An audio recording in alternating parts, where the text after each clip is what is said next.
नमस्कार, आप देख रहे हैं क्राइम सीन। मैं हूं आपके साथ नितेश तिवारी। आज हम फिर से बात करेंगे जयपुर के जामडोली इलाके की उस घटना की जिसने पूरे प्रदेश को हिलाकर रख दिया। हम बात कर रहे हैं विपिन हत्याकांड की। विपिन हत्याकांड के 8 आरोपी मोहम्मद अनस, शादाब, अमन, गुलजार, फरमान, बिट्टू, इलियास और रेहान को पुलिस ने गिरफ्तार कर लिया है। विपिन के शव का अभी तक अंतिम संस्कार नहीं हो सका है क्योंकि परिवार की जो मांगे थी उन मांगों पर अभी तक पूरी तरह से सहमति बन नहीं पाई है। अब परिवार की मांगे क्या थी ये भी हम आपको बता देते हैं। कल रात को प्रशासन के साथ परिवार की जो मांगे थी उन पर सहमति होने का दावा किया गया। प्रशासन की ओर से परिवार को सुरक्षा देने, डेयरी बूथ और संविदा पर विपिन के परिवार के एक सदस्य को सरकारी नौकरी और 25 लाख रुपए मुआवजा देने की पेशकश हुई थी। अब मृतक विपिन का परिवार जो है उस सहमति से मुकर चुका है। मृतक विपिन का जो परिवार है वो ये कह रहा है कि कल रात को जो प्रशासन के साथ समझौता हुआ था वो दबाव में हुआ था। अब इस परिवार की कुछ और मांगे हैं। परिवार का कहना है कि मौके पर ही इन्हें 25 लाख रुपए का चेक या कैश दिया जाए तब ये मृतक का शव लेंगे, जबकि कल जनप्रतिनिधियों और अधिकारियों के साथ इनकी जो बातचीत में समझौता हुआ था उस पर स्थानीय पुलिस प्रशासन और जनप्रतिनिधि इस मुद्दे पर सहमति बनाने के लिए ये लोग पुरजोर कोशिश कर रहे थे और ये माना जा रहा था कि सहमति बन गई है, लेकिन अभी तक सहमति बन नहीं पाई है, जिससे विपिन के शव का अंतिम संस्कार अभी तक नहीं हो पाया है। आखिर विपिन को इतनी बेरहमी से अनस ने क्यों मारा? जांच में पता चला है कि दोनों के बीच दुश्मनी की वजह एक लड़की थी। करीब 1 साल पहले उस लड़की को लेकर विपिन और अनस के बीच झगड़ा हुआ था। अब वो लड़की कौन थी, उसका विपिन से क्या संबंध था और अनस के साथ उसका क्या ताल्लुक था, इन तमाम बातों को लेकर के पुलिस अब जांच में जुट गई है। लेकिन अभी असल वजह पता नहीं चल पाई है कि लड़की की वजह से अगर झगड़ा हुआ था तो वो वजह क्या थी। लड़की की बात तो सामने आ रही है, लेकिन पर्दे के पीछे की सच्चाई जो है वो जांच के बाद सामने आएगी। पाल्टी मीना जो थाना जामडोली के क्षेत्र में है, वहाँ पे ब्रूटल तरीके से एक व्यक्ति का हत्या हुआ था। उस पर सूचना मिलते ही हम स्थानीय पुलिस तुरंत मुलजमान को पहचान लिया, चिन्हित किया और उसको पकड़ने के कार्रवाई में लग गए। और उसी के फलस्वरूप अभी तक जो लोग शामिल थे उनमें एक के अलावा बाकी सारे मुलजमान अभी हमारे कस्टडी में है। और जो हमला करने वाला मुख्य तीनों वो भी हमारे कब्जे में आ गया है, अभी उसका गिरफ्तारी दिखा रहा है। सर, एक कोई आरोपी था गिरफ्तार करने से पहले, उसके जो पकड़ने के दौरान उसको कोई गोली भी लगी थी। वो उन 2 मुलजमान, उनमें से 2 मुलजमान, एक अन्नस और एक शादाब को हम लेके आ रहे थे तो रास्ते में वो पुलिस के जीप से भागने की कोशिश किया, कोई धक्का मुक्की किया हमारा जाब्ते के साथ। तो उस क्योंकि ये मर्डर का एक्यूज था और भागने के जो प्रयास है उसको विफल करना था, तो उसको पैरों में पुलिस की तरफ से गोली चला के उसका वो प्रयास को विफल कराया है।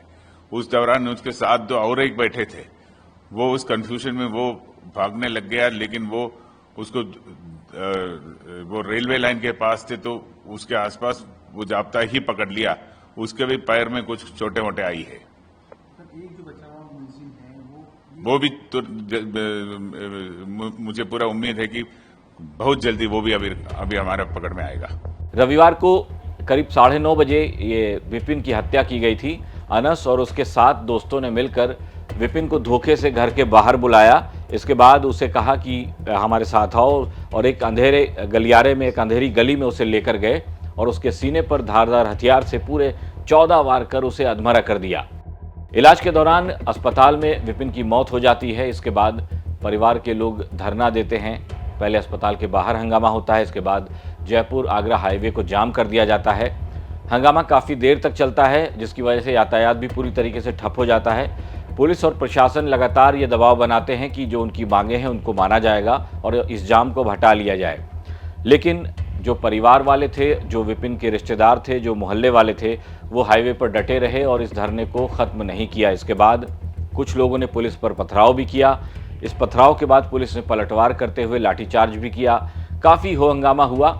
तो ये माना जा रहा था कि विपिन हत्याकांड के जो आरोपी हैं उनकी गिरफ्तारी के बाद ये मामला खत्म हो जाएगा, लेकिन ऐसा लगता नहीं है क्योंकि इस मामले के कई एंगल अब सामने आ चुके हैं। एक तो लड़की वाला एंगल सामने आ रहा है जिसकी पुलिस जांच कर रही है। दूसरा सबसे बड़ी बात यह कि अभी तक सहमति नहीं बन पाई है परिवार और प्रशासन के बीच, तो इस सहमति का इंतजार रहेगा। जयपुर के बहुचर्चित विपिन नायक हत्याकांड के मामले में अब जाकर बात बनी है। पिछले दिनों से लगातार पत्थरबाजी, हल्का बल प्रयोग के बाद पुलिस समझाइश करती रही, लेकिन बात नहीं बन पाई। देर रात तक 4 मांगे जो परिवार की ओर से रखी गई थी, सरकारी नौकरी, डेयरी बूथ, परिवार की सुरक्षा और 50 लाख का आर्थिक मुआवजा। लेकिन घंटों के समझाइश के बाद इन चारों मांगों को माना गया, लेकिन अलग तरीके से। सरकारी नौकरी की जगह संविदा पर नौकरी की बात बनी। 50 लाख की राशि की जगह 25 लाख पर सहमति भी बन गई। यही नहीं, परिवार को तुरंत सुरक्षा भी मुहैया कराई दी गई और डेयरी बूथ भी देने की एक तरह से कहे कि जो प्रशासन के बीच और वार्ता के बीच हेतु बने थे, उनको बात बता दी गई। लेकिन सुबह सुबह होते होते बात वापस बिगड़ गई और बात यहाँ तक बिगड़ गई कि अब खबरें आ रही हैं कि परिवार ने बॉडी लेने से की भी इनकार कर दिया। लेकिन डीसीपी ने काफी मान मनोल करते हुए समझाइश की, लेकिन परिवार का कहना था कि जो कि आर्थिक मुआवजा है 25 लाख रुपए, या तो फिर केस दिलवाया जाए या फिर चेक उन्हें दिया जाए। और इसी बात को लेकर घंटों तक कसमकस चलती रही और इधर जो बॉडी थी विपिन की, वो अंतिम संस्कार के इंतजार में बाट जोती रही। लेकिन आखिरकार बात बन भी गई और परिवार ने विपिन की बॉडी ले भी ली और अब अंतिम संस्कार की तैयारी भी चल रही है। दूसरी ओर पुलिस ने इस पूरे हत्याकांड मामले में मुख्य आरोपी को गिरफ्तार कर लिया। साथ ही उसके साथ सहयोगी अनस कुरैशी है, उसके साथ सहयोगी को पुलिस ने गिरफ्तार कर लिया। अनस कुरैशी उर्फ शूटर पहले भी कई मामलों में गिरफ्तार हो चुका है। पुलिस ने 1 माह पहले उसकी बाकायदा पैदल मार्च के रूप में रैली भी निकाली, लेकिन फिर भी उसके हौसले पस्त नहीं हुए। बीते रविवार को किस तरह से उसने अपने साथियों के साथ मिलकर विपिन नायक को रात के अंधेरे में छाती पर छुरा घोंपते हुए उसको मौत के घाट उतार दिया। उसके बाद खूब बवाल कटा और पुलिस के भी कहीं ना कहीं लॉ एंड ऑर्डर की बिगड़ने की स्थिति पैदा हो गई, क्योंकि आरोपी अल्पसंख्यक समुदाय से आते हैं और दूसरी ओर विपिन हिंदू समुदाय से है। ऐसे में हिंदू संगठनों ने मोर्चा खोल लिया और सड़कों पर उतर आए।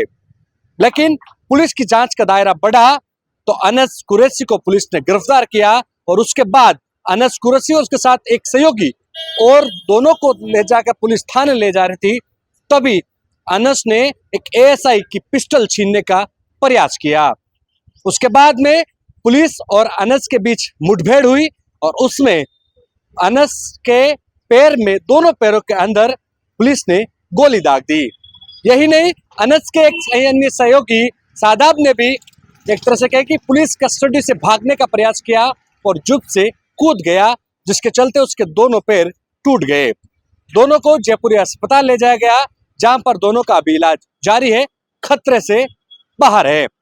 लेकिन इस पूरी इन्वेस्टिगेशन में एक रोचक चीज निकल के आई है, वो है तीसरा एंगल, लड़की वाला एंगल। और लड़की वाले एंगल के भी तौर पर देखा जा रहा है कि एक लड़की के चलते दोनों के बीच दुश्मनी हुई और दुश्मनी कई बार तकरार के रूप में भी सामने आई। 1 माह पहले दोनों के बीच अनबन हुई, मारपीट भी हुई, लेकिन बात बन गई। उसके बाद परिजनों ने पुलिस में शिकायत दी और मामले में एक तरह से कहें कि पुलिस ने भी हल्का ले लिया और रफा दफा करने का भी प्रयास किया। लेकिन अब जैसे ही तीसरा एंगल आया है, इस एंगल के तौर पर भी पुलिस जांच कर रही है। हालांकि अभी पुलिस स्पष्ट नहीं है कि आखिर वो लड़की कौन है, लेकिन पुलिस इस एंगल को भी देख रही है और एक एंगल से भी पुलिस मामले में जांच पड़ताल जुटी हुई है। कैमरा सहयोगी मनोज के साथ विशाल शर्मा, जयपुर, राजस्थान तक। आप देख रहे थे क्राइम सीन। मैं हूं आपके साथ नितेश तिवारी। ये खबर भेजी थी जयपुर से हमारे रिपोर्टर विशाल शर्मा ने। कल फिर हाजिर होंगे एक नई खबर के साथ। नमस्कार।